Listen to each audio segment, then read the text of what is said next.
Assalamualaikum, semangat pagi semuanya. Bertemu kembali dengan saya di mata kuliah reformasi birokrasi.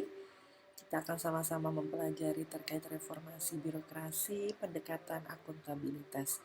Yuk kita sama-sama mengetahui apa itu reformasi birokrasi melalui pendekatan akuntabilitas. Nah, apa itu akuntabilitas publik? Yaitu kewajiban pemerintah atau aparatur birokrasi untuk yang pertama menjelaskan tindakannya. Jadi apa yang dilakukan oleh pemerintah begitu. Kemudian mempertanggungjawabkan kebijakan tentunya yang dibuat oleh pemerintah. Kemudian melaporkan penggunaan sumber daya. Jadi ketika melakukan kebijakan atau membuat kebijakan tentunya menggunakan berbagai macam sumber daya. Nah, akuntabilitas yaitu salah satu bentuk dari pelaporan penggunaan sumber daya ya, serta menerima konsekuensi atas hasil kerjanya kepada masyarakat gitu ya.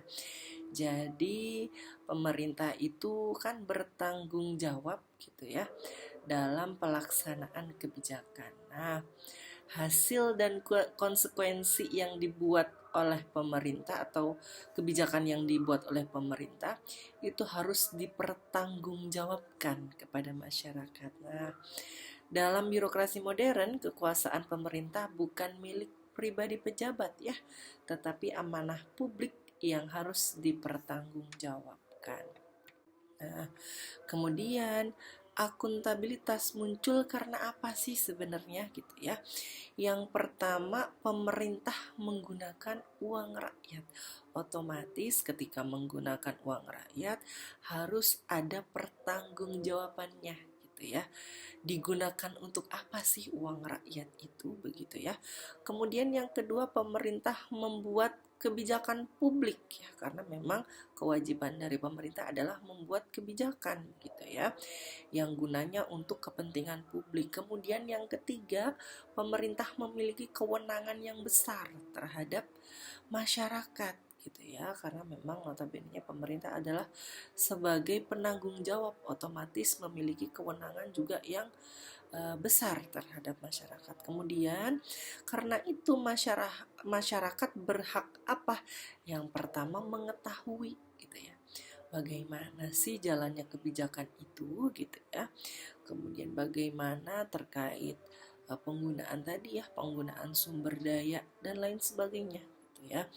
Kemudian menilai ya, menilai apakah program atau kebijakan atau layanan yang dilakukan oleh pemerintah itu sudah baik atau tidak gitu ya, dinilai ya. Kemudian mengawasi jalannya suatu kebijakan tersebut atau program atau layanan yang dibuat oleh pemerintah atau diberikan oleh pemerintah begitu ya. Bahkan mengkritik kinerja pemerintah gitu ya. Sebagai bentuk dari hak masyarakat adalah mengkritisi gitu ya, karena pemerintah itu menggunakan uang rakyat dalam melakukan setiap kebijakan gitu ya. Kemudian yang kedua, dilayani ya, dari dilayani menjadi melayani. Nah, harapannya gitu ya, ketika dulu gitu ya, dulu itu merasa bahwa pemerintah gitu ya adalah orang yang dilayani, bukan melayani. Kalau sekarang lebih bergeser gitu ya, menjadi melayani. Harapannya gitu ya bisa memberikan pelayanan dengan baik kepada masyarakat.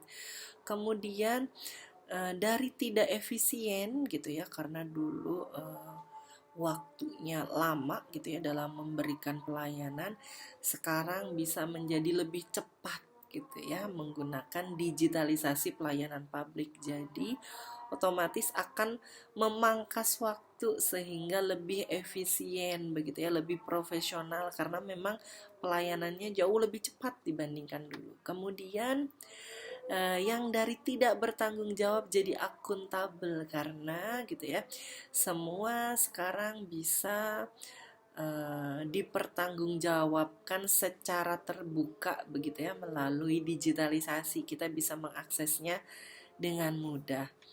Kemudian perbedaan responsibility, accountability, dan transparansi itu apa sih gitu ya. Nah, yang pertama responsibility. Nah, responsibility itu tanggung jawab menjalankan tugasnya gitu ya. Misalnya saja ASN menjalankan pelayanan. Nah, kemudian kalau accountability, kewajiban mempertanggungjawabkan hasil gitu ya.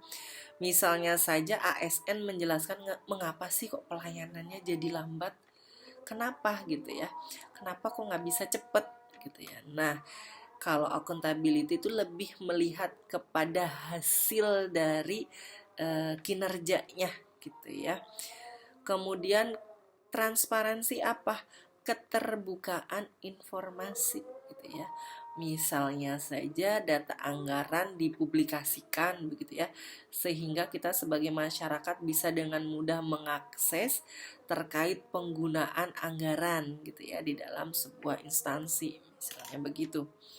Kemudian selanjutnya unsur-unsur akuntabilitas publik itu ada apa saja? Yang pertama adanya pihak yang diberi amanah ya. Ada individu atau lembaga yang diberi kepercayaan untuk menjalankan tugas publik gitu ya. Siapa orangnya gitu ya, pemerintah ya. Kemudian adanya kewenangan atau tugas. Pihak tersebut memiliki tugas dan wewenang yang jelas dalam menjalankan pelayanan atau program pemerintah gitu ya. Ada SOP-nya gitu ya. Siapa yang menjalankan, siapa yang bertanggung jawab terhadap pelayanan ini, misalkan begitu ya. Kemudian adanya standar kinerja gitu ya. Terdapat target atau ukuran keberhasilan sebagai acuan penilaian kinerja gitu ya. Ada indikator, ada standar minimum bagaimana sih dikatakan bahwa pelayanan ini bagus gitu ya. Ada tolak ukurnya gitu ya. Kemudian yang keempat adanya laporan pertanggungjawaban ya. Jadi hasil pelaksanaan tugas harus dilaporkan secara terbuka dan dapat dipertanggungjawabkan gitu ya. Ada laporan sebagai bentuk pertanggungjawaban gitu ya. Kemudian adanya evaluasi, kinerja dinilai untuk mengetahui keberhasilan, kendala, dan perbaikan yang diperlukan gitu ya. Dengan adanya evaluasi ini harapannya bisa sebagai review gitu ya. Apakah suatu pelayanan atau kebijakan tersebut itu dinilai berhasil gitu ya, atau apakah ada kendala gitu ya, kendalanya apa, kemudian kalau ada sesuatu yang salah gitu ya, apa yang sebaiknya perlu dilakukan atau diperbaiki sehingga kesalahan tersebut bisa terselesaikan gitu ya, misalnya begitu. Kemudian yang keenam adanya sanksi atau penghargaan gitu ya, reward atau punishment gitu ya. Kinerja yang baik diberikan penghargaan gitu ya, sedangkan pelanggaran diberikan sanksi sesuai aturan. Nah, ini juga sebagai memberikan efek gitu ya, terkait meningkatkan rasa semangat ASN sebagai pemberi layanan. Jika misal kinerjanya itu baik, maka akan diberikan apresiasi atau penghargaan gitu ya. Dan kalau dia melakukan kesalahan atau pelanggaran, maka akan diberikan sanksi sesuai dengan peraturan yang berlaku gitu ya. Nah, kemudian contoh unsur-unsur akuntabilitas publik itu apa gitu ya. Nah, ini saya misalkan gitu ya, saya berikan contoh terkait Dinas Kesehatan mendapat anggaran penanganan stunting ya. Misalnya itu ya, suatu dinas kesehatan di kota tertentu gitu ya, mendapatkan anggaran terkait penanganan stunting. Nah, amanahnya apa? Berarti bentuknya adalah program stunting karena inginnya gitu ya bahwa masalah stunting ini bisa tertangani gitu ya. Kemudian nih wewenangnya apa gitu ya, mengelola anggaran ya. Anggarannya dikelola untuk menangani stunting tersebut gitu ya, mengatasi stunting tersebut. Kemudian standarnya apa gitu ya? Target penurunan stunting misalnya awalnya 500 anak gitu ya. Misal turun menjadi 250 anak atau 100 anak gitu ya. Itu ada tolok ukurnya gitu ya. Kemudian laporannya misalnya saja di sini laporan realisasi programnya gitu ya. Bagaimana program yang dijalankan terkait penanganan stunting itu gitu ya. Apa aja programnya, dilakukan di mana, bagaimana caranya gitu ya. Sasarannya siapa saja gitu ya. Jadi ini terkait laporannya ya. Kemudian ada evaluasi audit atau kontrol dari DPR terkait pelaksanaan atau penggunaan dari anggaran penanganan stunting tersebut ya. Kemudian sanksi. Nah, jika terjadi penyimpangan maka akan diberikan sanksi sesuai dengan aturan yang berlaku gitu ya. Kemudian ciri-ciri birokrasi yang akuntabel itu apa aja? Yang pertama transparan ya. Jadi kita sebagai masyarakat dengan mudah gitu ya bisa mengakses terkait pelaporan dari suatu program atau kebijakan atau layanan yang diberikan oleh pemerintah atau terkait bagaimana pengelolaan anggaran. Nah, bisa ya. Kemudian responsif ya. Jadi ketika terjadi masalah sesuatu gitu ya terhadap masyarakat gitu ya, maka pemerintah akan bergerak cepat atau merespon dengan cepat terkait bagaimana penanganan dari masalah tersebut gitu ya. Misalnya saja ada COVID-19 kemarin gitu ya. Jadi pemerintah responsif apa yang harus dilakukan gitu ya. Baik dari segi penanganan maupun efek dari itu gitu ya. Kemudian profesional gitu ya. Maka dengan adanya akuntabel ini pelayanan atau kebijakan akan menjadi lebih profesional karena ada pertanggungjawabannya gitu ya. Kemudian berorientasi pada hasil ya. Jadi hasilnya apa sih? Ada tolak ukurnya gitu ya. Ada standarnya atau program ini dikatakan baik atau tidak itu bagaimana gitu ya. Kemudian dapat diawasi, ini terkait juga dengan transparan tadi gitu ya. Jadi kita mudah mengawasi, mengakses dengan mudah terkait jalannya suatu kebijakan gitu ya. Kemudian mau menerima kritik gitu ya dari masyarakat, baik melalui pelayanan pengaduan maupun secara langsung begitu ya. Kemudian memiliki integritas, ini sudah pasti gitu ya. Jadi setiap pemberian layanan gitu ya harapannya memiliki integritas gitu ya. Memang memberikan layanan yang sesuai begitu ya. Tidak menerima suap atau pungli dan lain sebagainya gitu ya, yang itu bertolak belakang dengan integritas gitu ya. Kemudian selanjutnya ini ada bentuk akuntabilitas dalam pemerintah. Nah, misalnya saja akuntabilitas hukum. Apa itu akuntabilitas hukum? Yaitu pertanggungjawaban birokrasi berdasarkan hukum dan peraturan yang berlaku gitu ya. Nah, misalnya saja ASN mematuhi peraturan dan prosedur pelayanan, jadinya nggak korupsi, nggak pungli begitu ya. No suap gitu ya. Kemudian akuntabilitas keuangan, ini pertanggungjawaban dalam pengelolaan dan penggunaan anggaran gitu ya. Jadi misalnya saja terkait adanya laporan APBD atau APBN, kemudian ada audit BPK. Nah, misalnya saja tidak melakukan markup anggaran gitu ya atau penyalahgunaan dana gitu ya. Kemudian akuntabilitas kinerja. Nah, ini pertanggungjawaban atas hasil kerja dan pencapaian program. Nah, misalnya saja evaluasi capaian program pemerintah ya. Jadi bagaimana sih terkait capaian atau keberhasilan dari suatu program yang dibuat oleh pemerintah ya. Kemudian yang kelima, akuntabilitas politik, ini pertanggungjawaban pemerintah kepada DPR dan masyarakat. Misalnya saja rapat DPR dengan pemerintah ya. Kemudian evaluasi kebijakan. Nah, misalnya saja kebijakan tidak sesuai kebutuhan publik, maka harus apa gitu ya? Berarti harus melakukan evaluasi begitu ya. Kemudian akuntabilitas sosial. Nah, ini pertanggungjawaban pemerintah kepada masyarakat melalui kontrol sosial ya. Misalnya saja ada kritik masyarakat, pengawasan media sosial gitu ya. Jadi masyarakat dengan mudah gitu ya bisa mengakses layanan pengaduan, memberikan kritik dan saran terkait pelayanan yang diberikan oleh pemerintah gitu ya. Kemudian prinsip-prinsip akuntabilitas ya, ada transparansi, responsivitas, efektivitas, efisiensi, integritas, dan kepastian hukum dan pengawasan. Nah, jadi di sini misalnya saja dari transparansi itu pemerintah mempublikasikan APBD, kemudian kalau responsif itu Dinas Pelayanan segera menindaklanjuti aduan terkait misalnya saja pelayanan KTP. Kemudian kalau efektivitas program bantuan jadi tepat sasaran.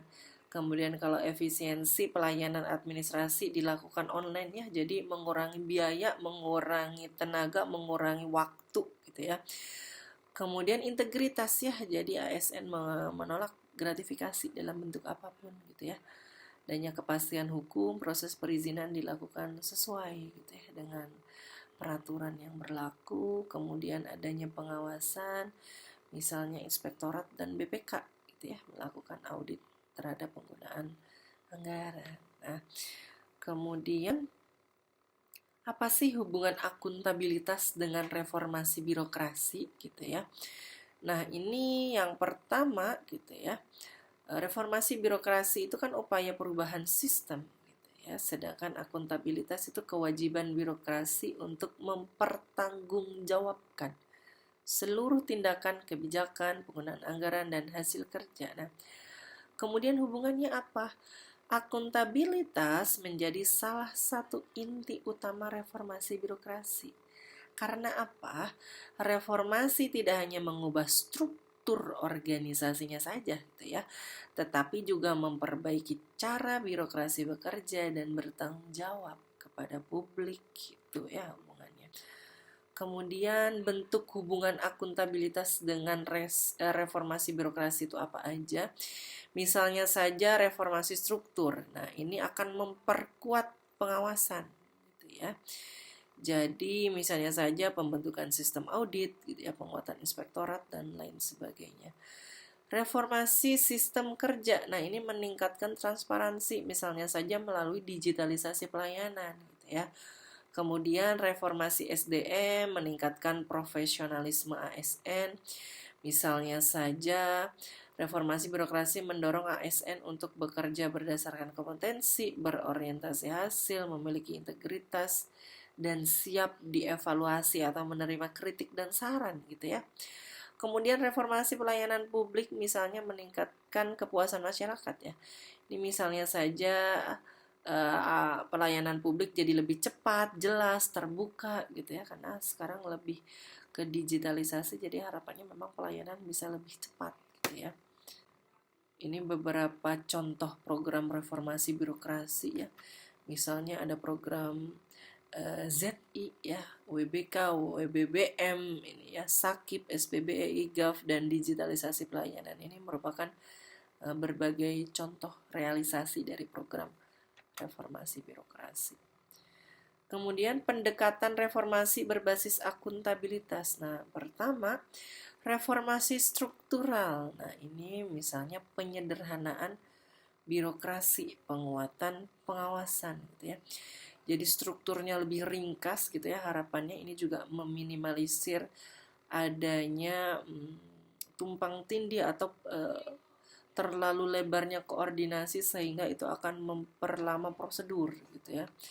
Kemudian reformasi culture ya, kultural atau budaya gitu ya, atau etika ASN, bagaimana sih harusnya ASN itu dalam melayani masyarakat gitu ya. Kemudian reformasi digital misalnya peralihan digitalisasi terkait pelayanan publik ya.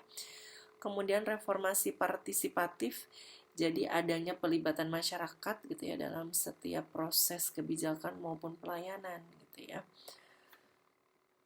Kemudian metode reformasi birokrasi dengan pendekatan akuntabilitas itu apa saja? Ada 10 ya. Yang pertama penguatan transparansi ya, contohnya publikasi anggaran. Kemudian peningkatan pengawasan, adanya audit BPK, digitalisasi pelayanan ya.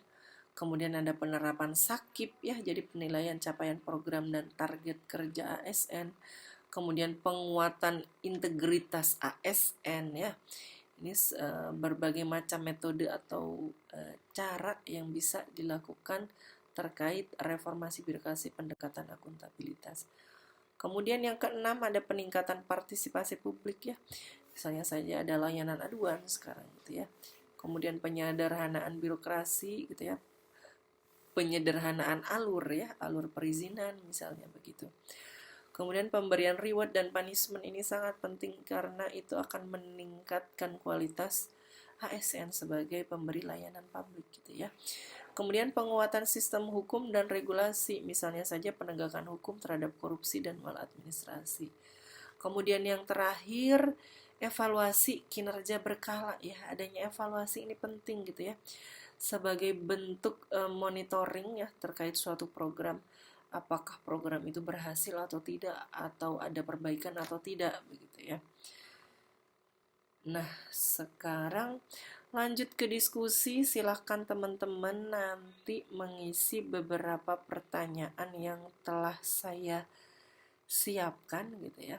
Silahkan kerjakan dengan baik gitu ya. Ada 4 pertanyaan.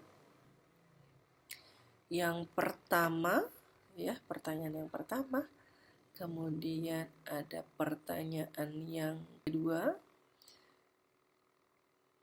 Nanti tolong dikerjakan dengan baik, sistematis gitu ya, dengan tingkat analitis yang detail gitu, yang cermat.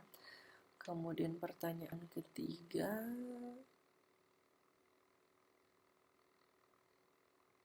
kemudian pertanyaan keempat.